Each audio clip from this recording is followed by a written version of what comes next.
اس مقدس مہینے کی حرمت اور اس کی عظمت سے کون مسلمان ہے جو ناواقف ہو؟ اللہ تبارک و تعالی نے اس مہینے کو پوری امت مسلمہ کے لیے سال بھر کے گناہوں کے کفارے کا اور درجات کی بلندی کا ذریعہ بنایا ہے۔ نبی کریم سرور دو عالم صلی اللہ علیہ وسلم رجب کا چاند دیکھ کر یہ دعا فرمایا کرتے تھے کہ یا اللہ ہمیں رمضان کے مہینے تک پہنچا دیجئے، یعنی ہماری عمر اتنی کر دیجئے کہ ہم اپنی زندگی میں رمضان پالیں۔ تو وہ مہینہ آنے والا ہے اور اللہ تبارک و تعالی کی رحمتوں کی گھٹائیں برسنے والی ہیں۔ اس کی پہلے سے کچھ تیاری کرنے کی ضرورت ہے۔ رمضان المبارک کا مہینہ ہر سال آتا ہے اور گزر جاتا ہے، لیکن ہمیں کوشش یہ کرنی چاہیے کہ اس رمضان کے ایک ایک لمحے سے، اس کی ایک ایک ساعت سے صحیح فائدہ اٹھائیں، کیونکہ آدمی غفلت کی حالت میں مہینہ شروع کر دیتا ہے اور باتیں آج سے کل پر اور کل سے پرسوں پر ٹلتی چلی جاتی ہیں۔ اس لیے اس بات کی ضرورت ہے کہ شروع ہی سے، رمضان شروع ہونے سے پہلے آدمی اس کی تیاری کرے۔ یہ مہینہ یوں تو روزوں کا مہینہ ہے، رات کے وقت میں تراویح اس میں سنت مؤکدہ قرار دی گئی ہے، لیکن ایسا لگتا ہے کہ یہ پورا کا پورا مہینہ در حقیقت مسلمانوں کو ایک نئی زندگی دینے والا مہینہ ہے۔ 11 مہینے تک ہم لوگ اپنی دنیاوی مصروفیات میں لگے رہتے ہیں اور ان مصروفیات کی وجہ سے بسا اوقات ہم پر غفلت طاری ہوتی رہتی ہے اور اللہ جل جلالہ کے ساتھ جو مضبوط تعلق ہونا چاہیے تھا وہ کمزور پڑ جاتا ہے۔ اس واسطے اللہ تبارک و تعالی نے یہ مہینہ اس غرض کے لیے بنایا ہے کہ جو لوگ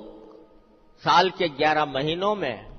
اللہ تبارک و تعالی کے تعلق سے دور چلے گئے ہیں، ان کو اس مہینے میں قریب لایا جائے اور اللہ تبارک و تعالی کی محبت، اس کی خشیت، اس کا تعلق اس میں اضافہ ہو۔ اور در حقیقت یہ مہینہ اس لیے بھی بڑی اہمیت رکھتا ہے کہ اگر غور سے دیکھا جائے تو یہ ایک ٹریننگ کورس ہے جس سے ہر مسلمان کو گزارا جاتا ہے۔ یہ ایک تربیت کا زمانہ ہے، یہ اپنی روح کو بالیدگی، اپنی روح کو تازگی دینے کا مہینہ ہے۔ یہ اللہ تبارک و تعالیٰ کی رحمتوں کو متوجہ کرنے کا مہینہ ہے۔ یہ اللہ تبارک و تعالیٰ کے ساتھ مضبوط تعلق قائم کرنے کا مہینہ ہے۔ یہ اس بات کا مہینہ ہے کہ انسان اپنے آپ کو گناہوں سے بچنے کی عادت ڈالے اور اس کی تربیت حاصل کرے۔ روزہ بذات خود بہت عظیم عبادت ہے، لیکن اس کا ایک بہت بڑا مقصد یہ ہے کہ انسان کو اپنی نفسانی خواہشات پر قابو پانے کی عادت پڑے۔ اسی لیے قرآن کریم نے یہ فرمایا کہ یا ایھا الذین آمنوا کتب علیکم الصیام کما کتب علی الذین من قبلکم لعلکم تتقون۔ روزے ہم نے تم پر اس لیے فرض کیے ہیں تاکہ تمہارے اندر تقوی پیدا ہو۔ تقوی کس چیز کا نام ہے؟ تقوی اس کو کہتے ہیں کہ آدمی کے دل میں کوئی غلط خواہش پیدا ہو رہی ہے، غلط جذبہ پیدا ہو رہا ہے، دل میں برائی کی امنگ پیدا ہو رہی ہے، برائی کا میلان پیدا ہو رہا ہے، لیکن آدمی اللہ تبارک و تعالی کی عظمت کو، اس کی خشیت کو، اس کے جلال کو مد نظر رکھ کر اپنی اس خواہش کو دبا دے، اپنی اس خواہش کو کچل دے، اللہ کے لیے کچل دے۔ اس کا نام ہے تقویٰ، کہ دل میں خواہش پیدا ہو رہی ہے کہ میں اپنی نگاہ کو غلط استعمال کروں اور اس کے ذریعے کوئی گناہ کی چیز دیکھوں، لیکن آدمی یہ سوچتا ہے کہ میں اللہ کا بندہ ہوں،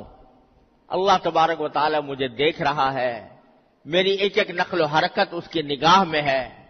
اور کل کو مجھے اپنی ایک ایک نقل و حرکت کا جواب بھی دینا ہے۔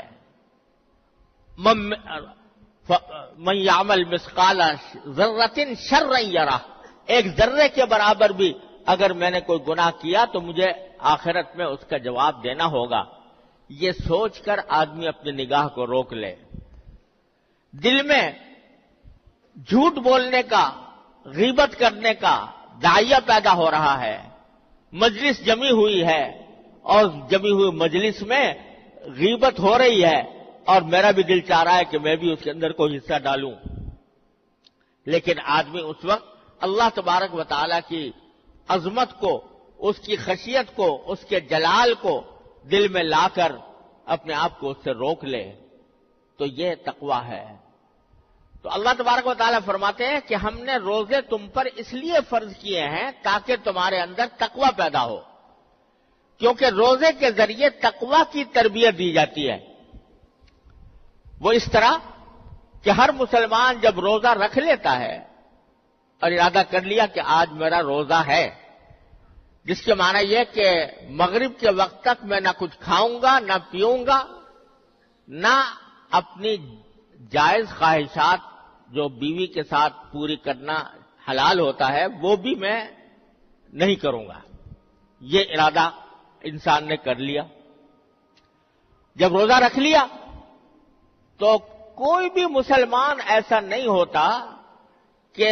جو بھوک کی شدت کی وجہ سے یا پیاس کی شدت کی وجہ سے روزہ توڑ دے۔ بھوک لگی ہوئی ہے، کھانا موجود ہے، اس کی خوشبو آ رہی ہے، اس کو کھانے کو دل چاہ رہا ہے، لیکن چونکہ روزہ رکھ لیا ہے تو اس وجہ سے آدمی سوچتا ہے کہ میں نے روزہ رکھا ہوا ہے، اس حالت میں کھانا میرے لیے جائز نہیں، صبر کرو، شام تک صبر کرو، جب شام ہوگی اور یہ کھانا حلال ہو جائے گا پھر کھاؤں گا۔ تو یہ جو انسان اپنی بھوک کی خواہش کو روک رہا ہے، اس لیے روک رہا ہے کہ اللہ تبارک و تعالیٰ کے لیے روزہ رکھا ہوا ہے اور روزہ توڑنا بہت سخت گناہ ہے، اس کا کفارہ بھی بہت زبردست ہے، اس واسطے آدمی رک گیا۔ محترم دوستو، ابھی آپ نے مفتی تقی عثمانی صاحب دامت برکاتہم العالیہ کی گفتگو سنی، لہٰذا اللہ تعالیٰ سے دعا کرتا ہوں کہ اللہ تعالیٰ ہم سب کو ان باتوں پر عمل کرنے کی توفیق عطا فرمائے اور رمضان کی اہمیت کو سمجھ کر اس پر عمل کرنے کی توفیق عطا